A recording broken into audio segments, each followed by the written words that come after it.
नमस्कार दोस्तों, जैसा कि आप सभी जानते हैं कि हम लोग दीनदयाल उपाध्याय गोरखपुर विश्वविद्यालय गोरखपुर के बीए द्वितीय सेमेस्टर विषय इतिहास के प्रथम प्रश्न पत्र मध्यकालीन भारत का इतिहास जो 1206 ईस्वी से 1526 ईस्वी तक हम लोगों को पढ़ना है फर्स्ट पेपर में। यूनिट फर्स्ट इकाई प्रथम है प्रारंभिक तुर्क और खिलजी वंश। आज हम इसके पार्ट 5 को देखेंगे। अगर आप चैनल पर नए हैं तो मेरे चैनल को लाइक, शेयर और सब्सक्राइब करना न भूलें। तो आइए देखते हैं। आज हम लोग गुलाम वंश से संबंधित सभी प्रश्नों को देख चुके हैं और उसमें गुलाम वंश में जितने भी शासकों ने शासन किया उसके सभी वंश को देख चुके हैं। आज हम लोग खिलजी वंश जो 1290 से 1320 ईस्वी तक है, सिर्फ 30 वर्ष तक शासन किया था, से संबंधित महत्वपूर्ण प्रश्न एवं उत्तर को देखेंगे। तो आइए देखते हैं। पहला प्रश्न मैंने रखा है, जलालुद्दीन फिरोज खिलजी जो 1290 से 96 ईस्वी ने गुलाम वंश के शासन को समाप्त कर 13 जून 1290 ईस्वी को खिलजी वंश की स्थापना की। तो आपसे यह प्रश्न पूछता है कि खिलजी वंश के संस्थापक कौन थे। तो खिलजी वंश के संस्थापक जलालुद्दीन फिरोज खिलजी थे जो 13 जून 1290 ईस्वी में खिलजी वंश की स्थापना की थी। दूसरा प्रश्न है, खिलजी 64 तुर्क जातियों में से विशेषाधिकार विहीन वर्ग के थे जो हेलमंद नदी के तटीय क्षेत्र तथा लमगान के प्रदेश में रहते थे। तीसरा प्रश्न है, मलिक फिरोज या जलालुद्दीन खिलजी के पूर्वज तुर्किस्तान के निवासी थे। चौथा प्रश्न मैंने रखा है, जलालुद्दीन दिल्ली का प्रथम सुल्तान था जिसने उदार निरंकुशवाद के आदर्श को बनाए रखा। इसने किलोखरी को अपना राजधानी बनाया। पांचवा प्रश्न मैंने रखा है, जलालुद्दीन का राज्यारोहण मध्यकालीन भारत के इतिहास में एक क्रांति का प्रतीक था। छठवां प्रश्न है, जलालुद्दीन के शासनकाल में ही अलाउद्दीन के नेतृत्व में तुर्कों का प्रथम अभियान दक्षिण भारत की ओर गया था। सातवां प्रश्न है, जलालुद्दीन फिरोज खिलजी जनता के प्रति बहुत दयालु था।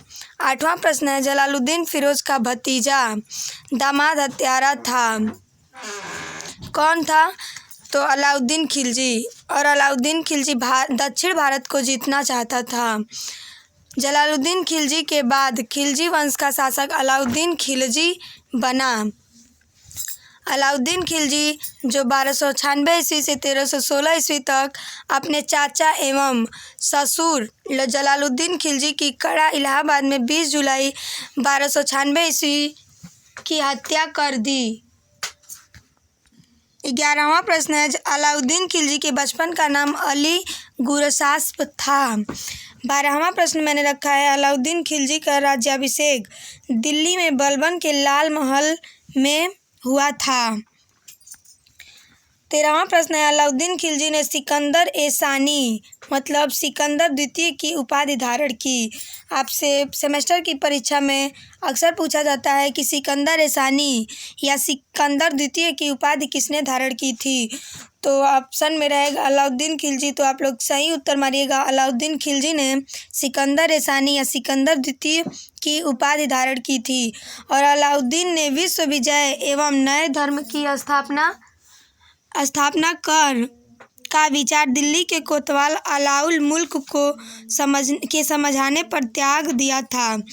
अलाउद्दीन ने राजा के दैवी अधिकार के सिद्धांत को अपनाया था।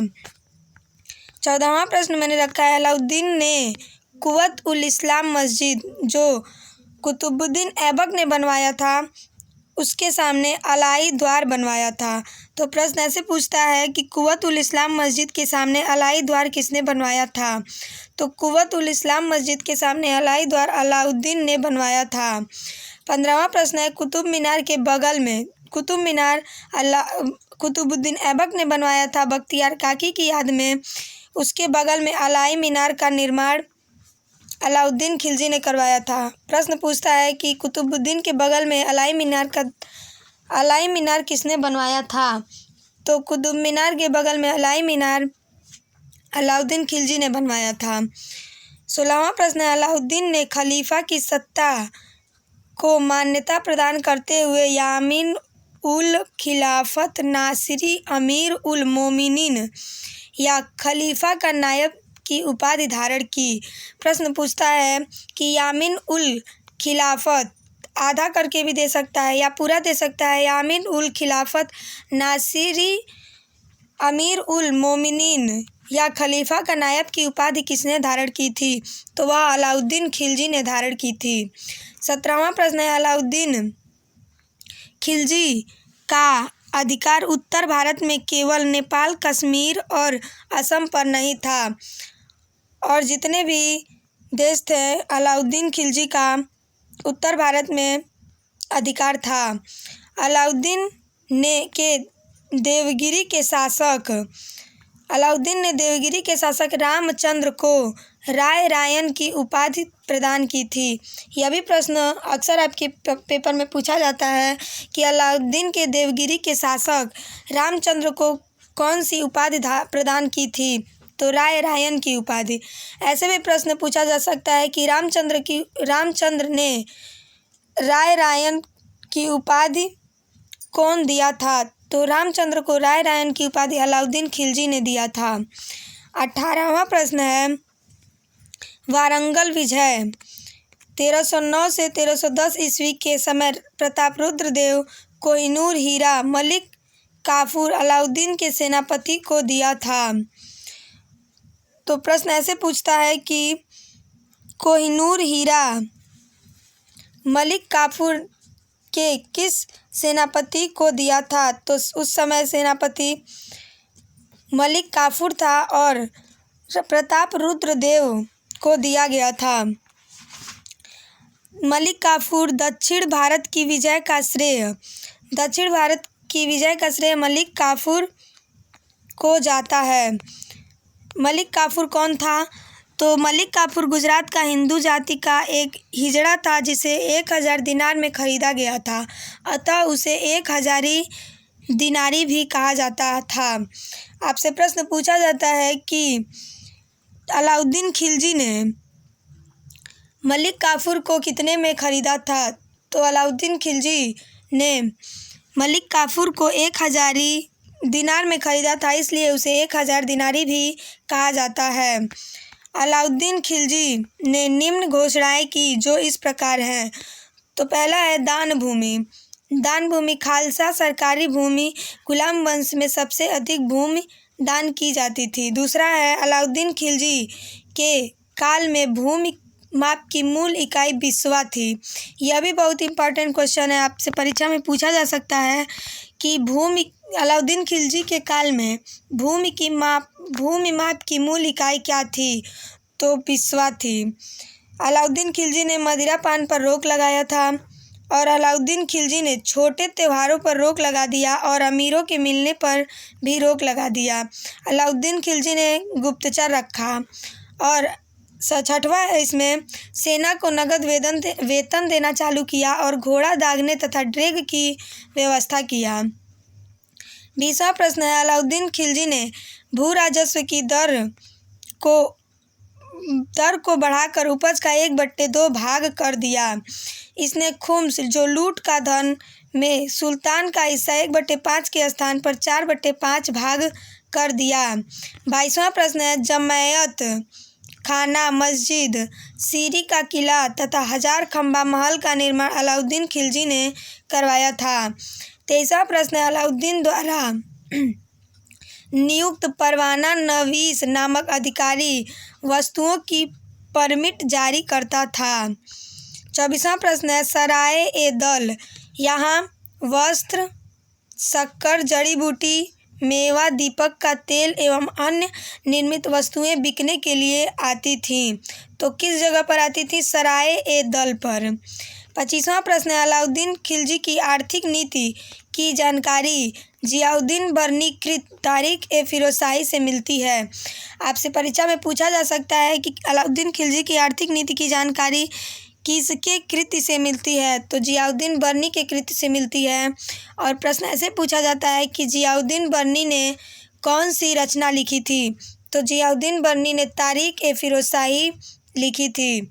26वां प्रश्न है, मूल्य नियंत्रण को सफल बनाने में मुहतसिब जो सेंसर एवं नाजिर नाप तौल का अधिकारी की महत्वपूर्ण भूमिका थी। 27वां प्रश्न है, किसने दाग और चेहरा प्रथा की शुरुआत की? तो यह भी बहुत ही इम्पॉर्टेंट क्वेश्चन है। अक्सर आपकी परीक्षा में पूछा जाता है कि किसने दाग और चेहरा प्रथा की शुरुआत की? तो अलाउद्दीन खिलजी ने। 28वां प्रश्न है, दीवान मुस्तकराज की स्थापना किस सुल्तान ने की थी? तो दीवान मुस्तकराज की स्थापना अलाउद्दीन खिलजी ने की थी और अलाउद्दीन ने राजस्व व्यवस्था से भ्रष्टाचार एवं लूट को खत्म करने के लिए इस विभाग की स्थापना की थी। 29वां प्रश्न है, दीवान मुस्तकराज किससे संबंधित था? तो दीवान मुस्तकराज भू राजस्व विभाग से संबंधित था। 30वां प्रश्न है, अलाउद्दीन खिलजी के बाजार नियंत्रण में शाहना ए मंडी, दरोगा ए मंडी और दीवान ए रियासत संबंधित थे। तो शाहना ए मंडी प्रत्येक बाजार में बाजार का अधीक्षक होता था और दीवान ए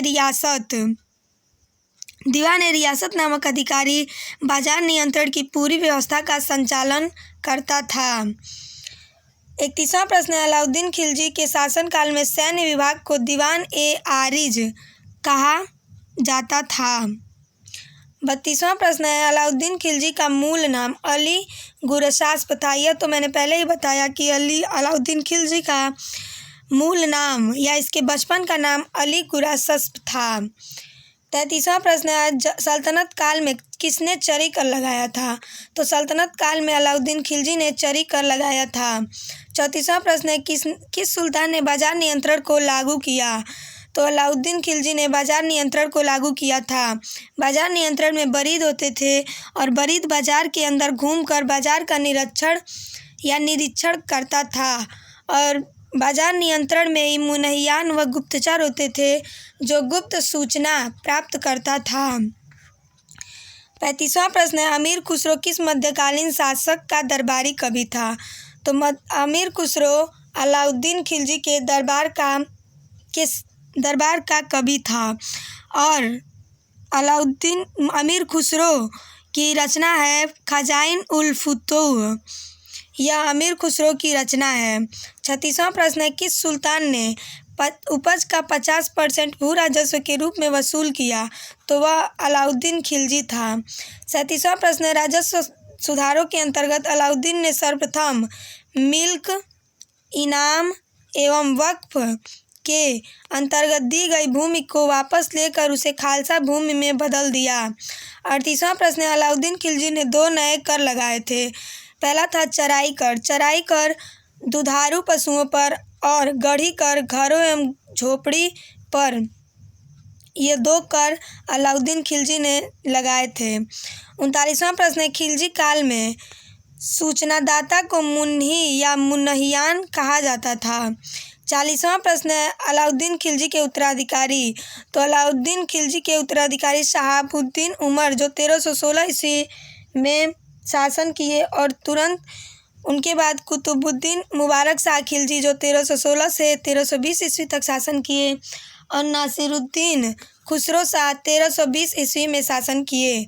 41वां प्रश्न है, कुतुबुद्दीन मुबारक खिलजी 1316 ईस्वी में दिल्ली के सिंहासन पर बैठा। इसे नग्न स्त्री पुरुष की संगत पसंद थी।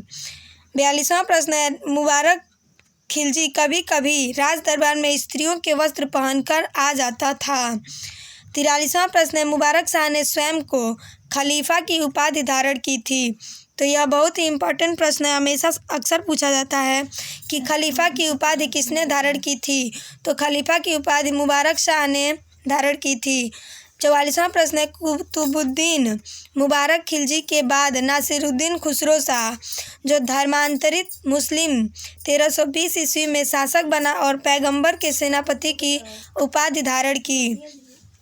45वां और अंतिम प्रश्न है, खुसरो शाह के शत्रुओं ने उसके विरुद्ध इस्लाम का शत्रु और इस्लाम खतरे में है के नारे लगाए।